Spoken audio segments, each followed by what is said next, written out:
যজ্ঞ হাবন বা হোম করে যে পুজো ইউএসএতে, তাও আবার বাইরে, এই প্রথম দেখছি। লক্ষ্মী পুজো হচ্ছে।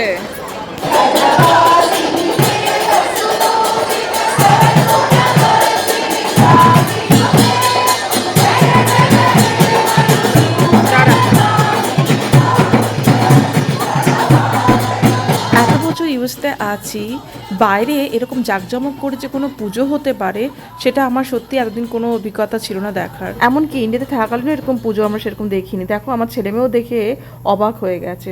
তো যাই হোক, ইউএসএ এখানে প্রোগ্রাম বেশিরভাগ পুজো টুজো সব কিছু ইনডোর হয়ে থাকে, স্কুল ভাড়া করে বা মন্দিরের ভেতর। কিন্তু এরকম বাইরে জাঁকজমক করে যে লক্ষ্মী পুজো হতে পারে সেটা সত্যি কোনো ধারণা ছিল না। দেখো মন্দিরের চারপাশ দেখে মনে হবে যেন দেশেই আছি।